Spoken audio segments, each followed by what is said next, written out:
မင်္ဂလာပါဆရာလေးကြပါ grade 5 သင်ချာခန်း1ဒီကိန်းနဲ့ပထမကိန်းများအကြောင်းကိုစပြီးတော့လေ့လာကြရအောင်ပါဆိုတော့အခန်း1အပြေကိန်းနဲ့ပထမကိန်းများဆိုတော့ခေါင်းစဉ်ပါပေါ့နော်နံပါတ်1အနေနဲ့အရင်ဆုံးဒရာဒဇင်းကိုစပြီးတော့လေ့လာပါမယ်ဒရာဒဇင်းဒီ6589မီတာရှည်လျားသည်ကီလိုမီတာဖြင့်မီများရှည်မီဆိုတော့မီတာကိုဆရာတို့ကီလိုမီတာနဲ့ပြချင်တာဖြစ်တယ်ဆိုတော့မီတာနဲ့ကီလိုမီတာနဲ့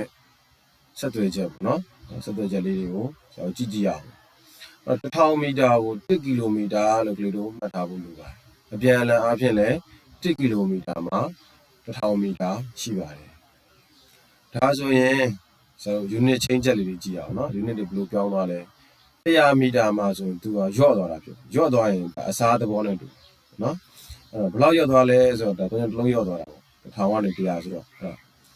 7ပုံရင်တစ်ပုံညော့သွားတာဖြစ်တယ်နော်အဲ့တော့ကျွန်တော်ဒီမှာ100မီတာဆိုတာ1ကီလိုမီတာရဲ့7ပုံတစ်ပုံနော်နောက်တစ်ခါ7ပုံတစ်ပုံ7ပိုင်းတစ်ပိုင်းဆိုတာကိုဘယ်လိုရေးလဲဆိုတော့ဒသမ1နေရာဖြစ်လာရင်ဒသမ1ကီလိုမီတာရှိတယ်အဲ့တော့1000မီတာမှာ1ကီလိုမီတာဆိုရင်100မီတာမှာ3.1ကီလိုမီတာဆိုအရှည်ဆုံးနဲ့နောက်ဆုံးနဲ့ဟိုဒါအပြန်အလှန်သိရမယ်3.1ကီလိုမီတာဆိုရင်ကလေးတို့က100မီတာလို့သိရမယ်နောက်ထပ်3လုံးထပ်လျှော့လိုက်မယ်ဒါဆို10ထပ်စားတာနော်ခုနက100မီတာ10ထပ်စား100မီတာနဲ့10မီတာဖြစ်သွားအကယ်၍1000မီတာနဲ့စဉ်းစားကြည့်ရင်လည်းဒါ100ပုံတစ်ပုံနဲ့နော်ဒီမှာ1000ကနေပြီးတော့10ပဲကျွန်တော်တို့နှလုံးရောက်သွားတာဖြစ်တယ်နော်1000ပုံတစ်ပုံပေါ့ဒါဆိုရင်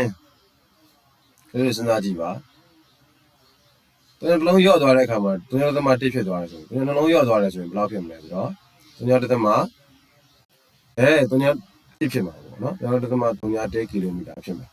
ဒါဆိုရင်1000ကနေ300တခုမှမကျန်တော့ဘဲနဲ့1ပဲကျန်တော့တယ်ဆို300ဘယ်လုံးရောက်သွားလဲဆိုတော့1000ကနေပြီးတော့1ပဲကျန်တော့တဲ့အခါမှာ300တွေ3လုံးတော့ရောက်သွားတယ်ဟုတ်ပြီအဲ့3လုံးရောက်သွားတာ1000ပုံတစ်ပုံဖြစ်သွားတာပဲဒါဆိုရင်ဒီမှာလည်းပဲဆရာတို့ကစဉ်းစားကြည့်အောင်1ကီလိုမီတာနဲ့3.1ကီလိုမီတာ3.1ကီလိုမီတာဒီနေရာမှာဖြစ်မယ်ထင်တယ်3.3.1ဖြစ်ပါတယ်အဲ့ဒီရှည်ဆုံးနဲ့နောက်ဆုံးနဲ့ဆက်သွယ်ချက်လေးတွေကိုပြီးပြီးဆိုရင်နော်ဒီမှာတစ်ခေါက်လောက်လိုက်ဆိုကြည့်ပါ1000မီတာ1ကီလိုမီတာ100မီတာ3.1ကီလိုမီတာ10မီတာ3.3ကီလိုမီတာ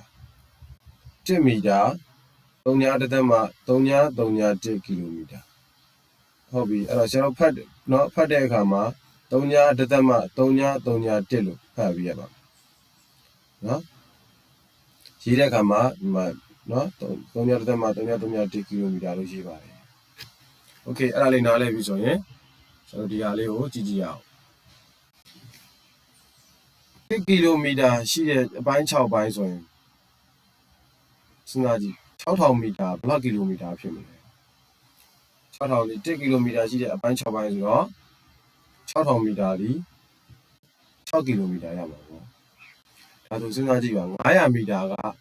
3.1ကီလိုမီတာရှိတဲ့အပိုင်း5ပိုင်းလို့ပြောလို့ရမလို့3.1နဲ့5နဲ့ကိုမြောက်လိုက်မယ်ဆိုရင်3.5ကီလိုမီတာရပါ80မီတာဒီ3.3ကီလိုမီတာရှိတော့အပိုင်း10ပိုင်းဖြစ်တယ်3.3နဲ့8နဲ့ကိုမြောက်လိုက်ရင်3.3ကိုရပါအဲ့လိုပဲ9မီတာဒီ3.3ကီလိုမီတာရှိတဲ့အပိုင်း9ပိုင်းဒါဆိုရင်3.3နဲ့9နဲ့မြောက်လိုက်ရင်3.3ကီလိုမီတာရအားလုံးပေါင်းတဲ့ဒီဟာကိုပေါင်းလိုက်တဲ့အခါမှာဘယ်ဘက်ချမ်းအောင်ပေါင်းရင်6589ဆိုရင်ညာဘက်ချမ်းအောင်ပေါင်းရင်လည်း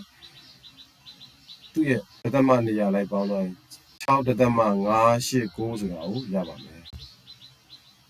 နော်ခုပင်10လေးစိတ်ရာလေးစိတ်ထောင်းလေးစိတ်အဲ့လိုရေးရပါတယ်ဒီမှာလည်းထောင်းပင်ရာ10ခုဆိုပြီးသွားပြီနော်အဲ့တော့6589မီတာဒီ6.589ကီလိုမီတာဖြစ်ပြီးတော့6.589ကီလိုမီတာလို့ဖတ်ပါတယ် Okay page number 1ပြီးတဲ့အခါမှာဆရာတို့ဆက်သွယ်ချက်လေးတွေကိုအရင်ဆုံးကြည့်ရအောင်ကီလိုဂရမ်နဲ့ဂရမ်နဲ့ဆက်သွယ်ချက်ဂရမ်နဲ့မီလီဂရမ်နဲ့ဆက်သွယ်ချက်အဲ့တော့မီလီဂရမ်နဲ့ဂရမ်နဲ့ဆက်သွယ်ချက်က1000မီလီဂရမ်ကို1ဂရမ်ရှိတယ်အဲ့လိုပဲဂရမ်နဲ့ကီလိုဂရမ်နဲ့ဆက်သွယ်ချက်ကလည်း1000ဂရမ်ကို1ကီလိုဂရမ်ရှိတယ်အဲကြောင့်လို့ဆရာတို့ဒါလေးတို့ရေးတဲ့အခါမှာဒီလိုလေးရေးပါ1000မီလီဂရမ်1ဂရမ်1000ဂရမ်1ကီလိုဂရမ်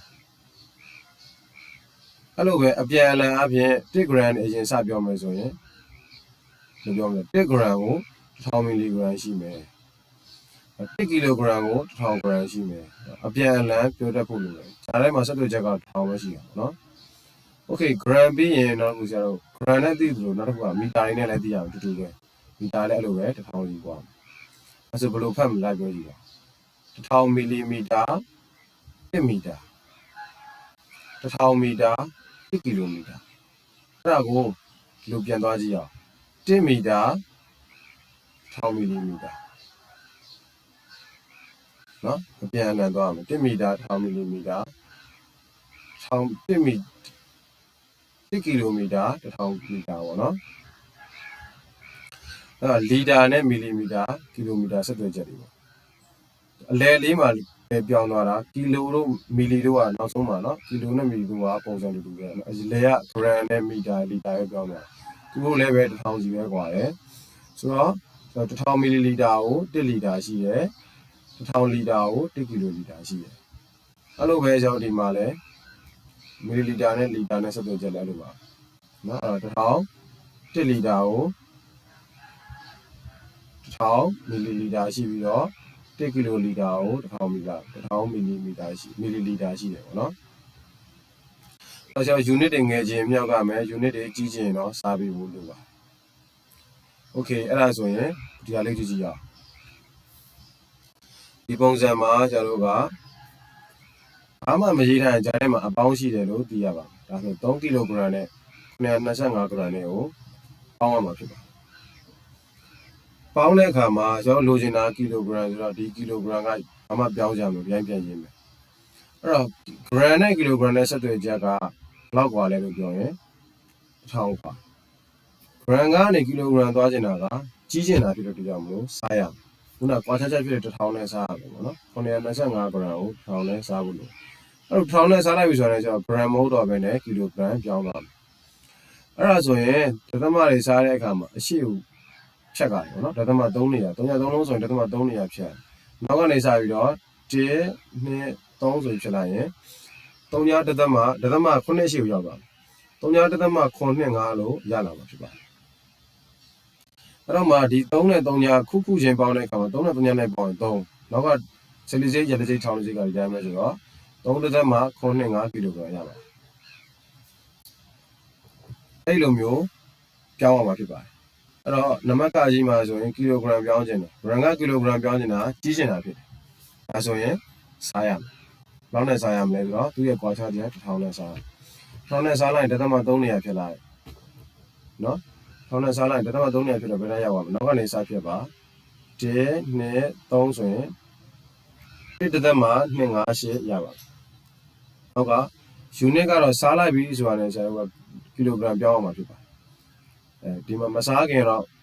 နော်1000နဲ့မစားခင်တော့ဂရမ်ပဲ1000နဲ့စားလိုက်ဆိုရင် unit စပြောင်းအောင်မှာဖြစ်ပါတယ်ခါခွေးကြည့်အောင်ပါခါခွေးမီတာနဲ့ကီလိုမီတာကိုပြောင်းခြင်းတယ်ဒါကလည်းပဲကြီးကျင်တာဖြစ်ပါတယ်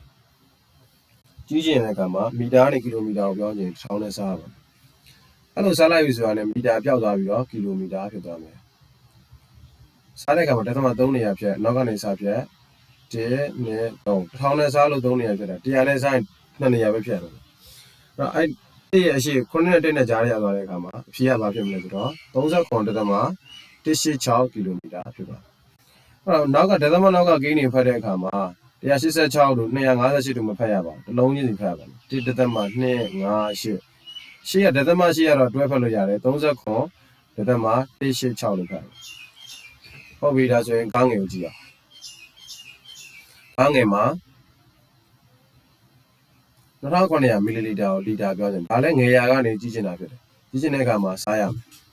ဘယ်လောက်နဲ့စားမလဲဆိုတော့ မီလီလီတာနဲ့လီတာနဲ့1000กว่าပါ1000နဲ့စားပါစားလိုက်ပြီဆိုတာနဲ့မီလီလီတာကယူနစ်ပြောင်းပြီးတော့လီတာဖြစ်ရပါဒသမ2နေရာ3နေရာဖြစ်လိုက်ရင်ဘယ်နေရာရောက်မလဲဆိုတော့2နဲ့9နဲ့ကြားတယ်ကိုရောက်ပါဒါဆိုရင်2.9 2.9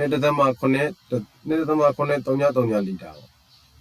အဲ့3.3တွေကမရေးလဲရပါတယ်2.9 လီတာဒသမနောက်က3တွေကတန်ဖိုးမရှိဘူးเนาะနောက်ဆုံး3တွေအလဲဒီမှာရှိရင်တော့တန်ဖိုးရှိဒါကြောင့်မလို့သူအရာမြောက်တဲ့အတွက်ကြောင့်မလို့2.9 လီတာလို့ပြောလဲရပါတယ်။အားကြီးက855မီတာကိုကီလိုမီတာပြောင်းနေတာ။သူလည်းကြီးကျင်တာဖြစ်တယ်။ကြီးကျင်ရင်ဘာလုပ်ရမလဲဆိုတော့စားရမယ်။မီတာနဲ့ကီလိုမီတာနဲ့ဆက်သွယ်ချက်က1000กว่าပါ။ဒါဆိုရင်1000နဲ့စားမယ်။ကြီးကျင်စားရမယ်။စားပြီဆိုတာနဲ့ယူနစ်ပြောင်းရမယ်။ဒါမှ3နေရာဖြစ်လိုက်ရင်8ရဲ့အရှိကိုရောက်သွားမယ်။8ရဲ့အရှိကိုဒသမရောက်သွားတဲ့အခါမှာ3လေးထည့်ပေးရအောင်။3.855ကီလိုမီတာလို့ပြောင်းမှာဖြစ်ပါတယ်။အတူမှပြန်ဆုံးပါမယ်။ Bye bye